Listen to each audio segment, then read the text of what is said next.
ಎಲ್ರಿಗೂ ನಮಸ್ಕಾರ. ನೀವು ನೋಡ್ತಾ ಇದ್ದೀರಾ ಟಿವಿ ವಿಕ್ರಮ. ನಾನು ಮುಮ್ತಾಜ್ ಅಬ್ದುಲ್ ನೆಲ್ಲಡ್ಕ. ವೀಕ್ಷಕರೇ, ಇವತ್ತಿನ ಈ ಕಾರ್ಯಕ್ರಮ ಇದು ಎಚ್ಚರಿಕೆ ಮಾತು ಮಾತ್ರ ಅಲ್ಲ, ಅದರ ರಾಷ್ಟ್ರದ ಮೇಲೆ ಬೀಳ್ತಾ ಇರುವಂತಹ ಒಂದು ನೇರ ಹೊಡೆತವನ್ನ ನಿಮ್ಮ ಮುಂದೆ ಇಡ್ತಾ ಇದ್ದೀನಿ. ನಮ್ಮ ದೇಶಕ್ಕೆ ಬೀಳ್ತಾ ಇರುವಂತಹ ನೇರ ಹೊಡೆತವನ್ನ, ನೇರ ಅಪಾಯವನ್ನ ಕರ್ನಾಟಕದ ಆ ಒಂದು ಉದಾಹರಣೆ ಮೂಲಕ ನಾನು ಹೇಳ್ತಾ ಹೋಗ್ತೀನಿ.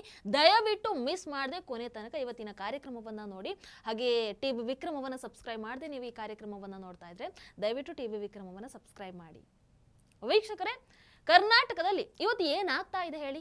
ಅಕ್ರಮವಾಗಿ ದೇಶದ ಗಡಿಯನ್ನ ದಾಟಿ ಬಂದಂತಹ ಬಾಂಗ್ಲಾ ವಲಸಿಗರ ಮೇಲೆ ಕಾಂಗ್ರೆಸ್ ಸರ್ಕಾರಕ್ಕೆ ಭಯ ಹುಟ್ಕೊಂಡ್ಬಿಟ್ಟಿದೆ. ಕಾನೂನು ಕೈ ಕಟ್ಟಿ ನಿಂತ್ಕೊಂಡ್ಬಿಟ್ಟಿದೆ. ಆಡಳಿತ ಕಣ್ಣು ಮುಚ್ಚಿ ಕೂತ್ಕೊಂಡ್ಬಿಟ್ಟಿದೆ. ಆದ್ರೆ ಅದೇ ಬಾಂಗ್ಲಾ ವಲಸಿಗರನ್ನ, ಅಕ್ರಮ ಬಾಂಗ್ಲಾ ವಲಸಿಗರನ್ನ ಹೊರತಂದವರನ್ನ, ಅಂದ್ರೆ ಅವರನ್ನ ಎಕ್ಸ್ಪೋಸ್ ಮಾಡಿದವರನ್ನ ಜೈಲಿಗೆ ಹಾಕುವಂತಹ ಪ್ರಯತ್ನಗಳು ನಡೀತಾ ಇದೆ. ಪುನೀತ್ ಕೇರಹಳ್ಳಿ ಅಂತವರು ಅಪಾಯದಲ್ಲಿ ಇವತ್ತಿದ್ದಾರೆ. ಅಕ್ರಮವಾಗಿ ಬಂದಂತವರಿಗೆ ಆಧಾರ್ ಸಿಕ್ಕಿಬಿಡುತ್ತೆ, ಪ್ಯಾನ್ ಕಾರ್ಡ್ ಸಿಕ್ಕಿಬಿಡುತ್ತೆ, ಬ್ಯಾಂಕ್ ಖಾತೆ ಓಪನ್ ಆಗುತ್ತೆ, ಸಾಲ ಕೊಡಲಾಗುತ್ತೆ. ಆದ್ರೆ ನನ್ನ ಪ್ರಶ್ನೆ, ಇದು ಭಾರತನ, ಇದು ಕರ್ನಾಟಕನ, ಅಥವಾ ಇದು ಧರ್ಮಶಾಲೆನಾ? ಅದೇ ನೀವು ಒಂದು ಬಾರಿ ಕಾಶ್ಮೀರದ ಕಡೆಗೆ ತಿರುಗಿ ನೋಡಿ. ಇವತ್ತು ಅಂದ್ರೆ 19 ಜನವರಿ 1990 ನೆನಪಿದೆಯಾ ನಿಮಗೆ? ಇದು ಕೇವಲ ಒಂದು ದಿನಾಂಕ ಅಲ್ಲ, ಇದು ಭಾರತದ ಆತ್ಮಕ್ಕೆ ಬಿದ್ದಂತಹ ಒಂದು ದೊಡ್ಡ ಗಾಯ. ಕಾಶ್ಮೀರ ಮೌನವಾಗಿ ಅತ್ತಂತಹ ಇತಿಹಾಸ ಅದು. 1990 ಜನವರಿ 19ನೇ ತಾರೀಕು ತಮ್ಮದೇ ಮಾತೃಭೂಮಿಯಿಂದ ಕಾಶ್ಮೀರಿ ಹಿಂದೂಗಳನ್ನ ಬಲವಂತವಾಗಿ ಹೊರಗೆ ಹಾಕಿ ಬಿಡಲಾಗುತ್ತೆ. ಒಂದು ಕಡೆ ಗನ್ಗಳ ಬೆದರಿಕೆ, ಮತ್ತೊಂದು ಕಡೆ ಲೌಡ್ ಸ್ಪೀಕರ್ ಘೋಷಣೆ, ಒಂದು ಕಡೆ ಹತ್ಯೆ, ಮತಾಂತರ, ಅತ್ಯಾಚಾರ.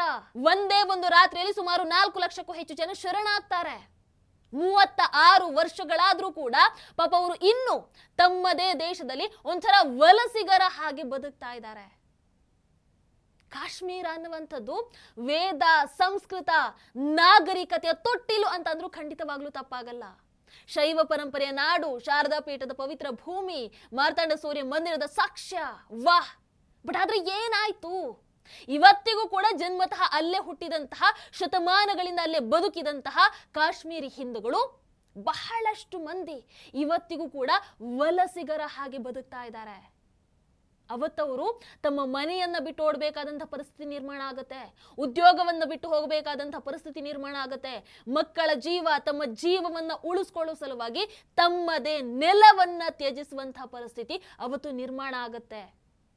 ಆ ನೋವು, ಅವರಿಗೆ ಆದಂತಹ ನೋವು, ಆ ಸಂಕಟ ನಿಮಗೆ ಅರ್ಥ ಆಗುತ್ತಾ? ನಿಮಗೆ ಅರ್ಥ ಆಗ್ಲಿಲ್ಲ ಅಂತ ಅಂದ್ರೆ ಆದಷ್ಟು ಬೇಗ ಅರ್ಥ ಮಾಡ್ಕೊಳ್ಳೋದು ಒಳ್ಳೇದನ್ನುವಂಥದ್ದು ನನ್ನ ಭಾವನೆ. ಯಾಕೆ ಅಂತ ಅಂದ್ರೆ ನಮ್ಮ ಕರ್ನಾಟಕದಲ್ಲಿ ಈಗಾಗಲೇ ಲಕ್ಷ ಲಕ್ಷ ಅಕ್ರಮ ಬಾಂಗ್ಲಾದೇಶ ವಲಸಿಗರು ಬಂದು ನೆಲೆಸಿದ್ದಾಗಿದೆ.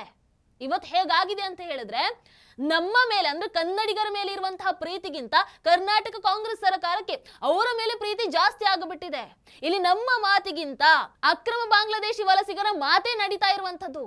ಅಂದ್ರೆ ಒಂದು ಬಾರಿ ನೀವು ಕಾಶ್ಮೀರದ ಹಿಂದೂಗಳನ್ನ ನೆನಪಿಸ್ಕೊಳ್ಳಿ ಅಂತ ನಾನು ಹೇಳ್ತಾ ಇರುವಂತದ್ದು. ಅಂದ್ರೆ ಅವರನ್ನ ನೆನಪಿಸಿಕೊಳ್ಳುವಂತಹ ಸಮಯ ಬಂದಿದೆ ಅಂತ ಅರ್ಥ.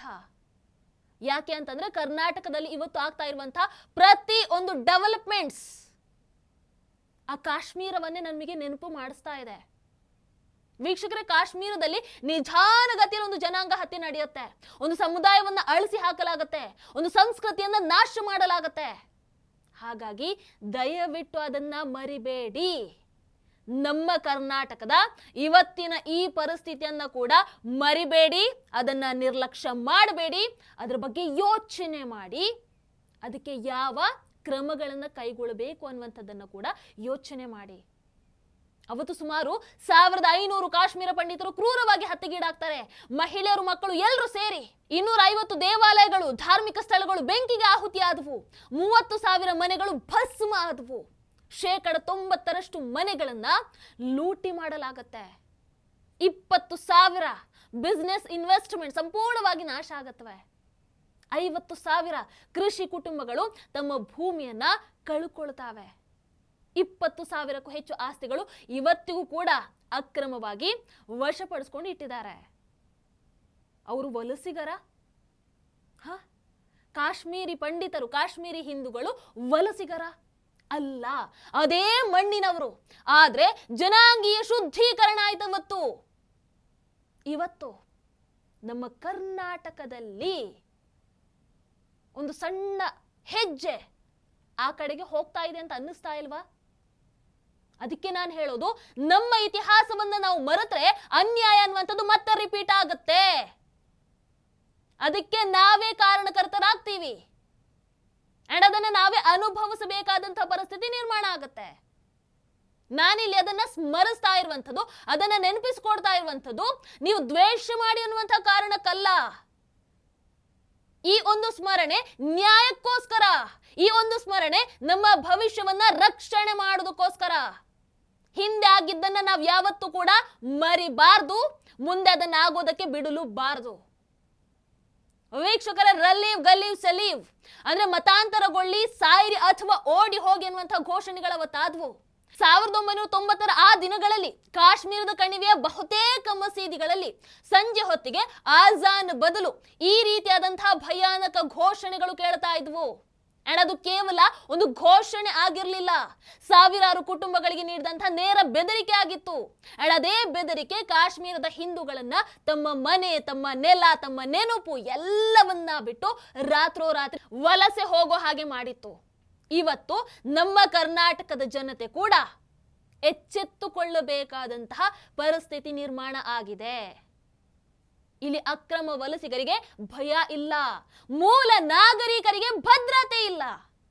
ಇದು ಯಾವ ನ್ಯಾಯ? ಇದು ಯಾವ ಸಂವಿಧಾನ? ಇದು ಯಾವ ಮಾನವ ಹಕ್ಕು? ಅಂಡ್ ಇದನ್ನ ಯಾರ ಹತ್ರ ಪ್ರಶ್ನೆ ಮಾಡೋಣ? ಒಂದು ಕಡೆ ನೋಡಿದ್ರೆ ದೇಶವನ್ನ ನುಂಗುವಂತಹ ಅಕ್ರಮ ವಲಸಿಗರು, ಮತ್ತೊಂದು ಕಡೆ ದೇಶವನ್ನ ಕಟ್ಟಿದಂತವರ, ದೇಶವನ್ನ ಕಟ್ಟಬೇಕಾದಂತವರ ನಿರ್ಗಮನ, ಅವರೇ ವಲಸಿಗರಾಗಿ ಬದುಕುವಂತಹ ಪರಿಸ್ಥಿತಿ. ನೀವೇ ಗಮನಿಸಿ, ಕಾಶ್ಮೀರ ಹಿಂದೂಗಳ ಜನಾಂಗ ಹತ್ಯೆಯನ್ನ ಇತಿಹಾಸದಲ್ಲಿ ಬಹಳಷ್ಟು ಬಾರಿ ಮರೆಮಾಚುವಂತಹ ಪ್ರಯತ್ನವನ್ನ ಮಾಡಲಾಗಿತ್ತು. ಆದ್ರೆ ಮೋದಿಜಿಯವರ ಸರ್ಕಾರ ಬರುತ್ತೆ, ಅದಾದ ನಂತರ ಕಾಶ್ಮೀರ್ ಫೈಲ್ ಸಿನಿಮಾ ಬರುತ್ತೆ, ಆರ್ಟಿಕಲ್ 370 ಹೋಗುತ್ತೆ, ಬಹಳಷ್ಟು ಬದಲಾವಣೆಗಳಾದವು. ಒಂದಷ್ಟು ಮಂದಿ ಮತ್ತೆ ಹಿಂದಿರುಗಿದ್ರು, ಸತ್ಯ ಹೊರಗೆ ಬಂತು. ಆದ್ರೆ ಅವತ್ತು ನಡೆದಿದ್ದು, ಇವತ್ತು ಕಾಶ್ಮೀರದ ಅದೇ ಮಾದರಿಯನ್ನ ದೇಶದೊಂದಷ್ಟು ಭಾಗಗಳು, ದೇಶದೊಂದಷ್ಟು ರಾಜ್ಯಗಳು ಮೌನವಾಗಿ ಅನುಸರಿಸ್ತಾ ಇದೆ. ಅಂದ್ರೆ ತಮ್ಮಲ್ಲೂ ನಡೆಯೋದಕ್ಕೆ ಅನುಮತಿಸಲಾಗ್ತಾ ಇದೆ ಅಂತ ನಿಮಗೆ ಅನ್ನಿಸ್ತಾ ಇಲ್ವಾ?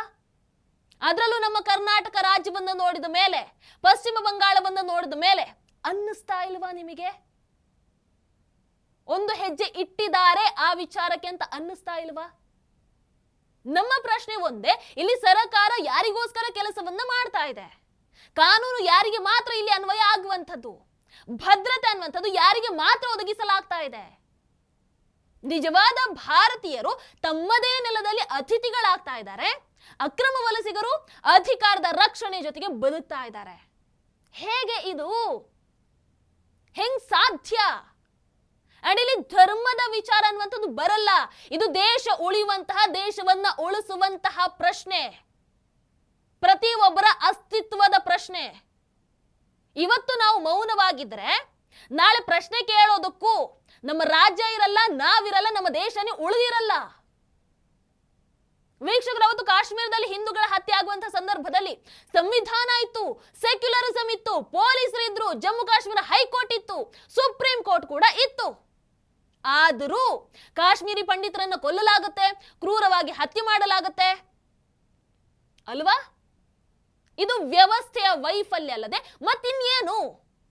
ನಾವು ಮೌನವಾಗಿ ಇದ್ರೆ ಏನಾಗುತ್ತೆ ಅನ್ನುವಂಥದ್ದಕ್ಕೆ ಇದು ಉತ್ತರ ಅಲ್ಲದೆ ಮತ್ತಿನ್ನೇನು ಹೇಳಿ? ಕಾನೂನು ಇದ್ದಾಗಲೂ ಕೂಡ ನ್ಯಾಯ ಸಿಗದೆ ಇದ್ರೆ, ನಮ್ಮ ಜೀವವನ್ನ ಉಳಿಸ್ಕೊಳ್ಳೋದಕ್ಕೆ ಆಗದೆ ಇದ್ರೆ, ನಮ್ಮ ಜೀವ ಉಳಿಯದೆ ಇದ್ರೆ ಅದನ್ನ ಏನಂತ ಕರಿಬೇಕು? ನೀವೇ ಹೇಳಿ. ಅದಕ್ಕೆ ನಾನು ಹೇಳುದು, ಇತಿಹಾಸವನ್ನ ನಾವು ಮರೆಯಲೂಬಾರದು, ಮತ್ತೆ ಮರುಕಳಿಸೋದಕ್ಕೆ ನಾವು ಅವಕಾಶವನ್ನು ಕೂಡ ಮಾಡಿಕೊಡಬಾರದು. ಕನ್ನಡಿಗರೇ, ದಯವಿಟ್ಟು ಎಚ್ಚೆತ್ತುಕೊಳ್ಳಿ ಅಷ್ಟೇ. ನಮಸ್ಕಾರ. ಟಿವಿ ವಿಕ್ರಮ, ದೇಶ ನಿಮ್ಮ ಕೈಯಲ್ಲಿ. ಈ ಕಾರ್ಯಕ್ರಮ ನಿಮಗೆ ಇಷ್ಟ ಆಗಿದ್ದಲ್ಲಿ ಲೈಕ್, ಶೇರ್ ಹಾಗೂ ಕಮೆಂಟ್ ಮಾಡಿ. ಟಿವಿ ವಿಕ್ರಮದ ಕಾರ್ಯಕ್ರಮಗಳನ್ನು ನಿರಂತರವಾಗಿ ವೀಕ್ಷಿಸಲು ಸಬ್ಸ್ಕ್ರೈಬ್ ಮಾಡಿ, ಬೆಲ್ ಐಕನ್ ಒತ್ತಿ.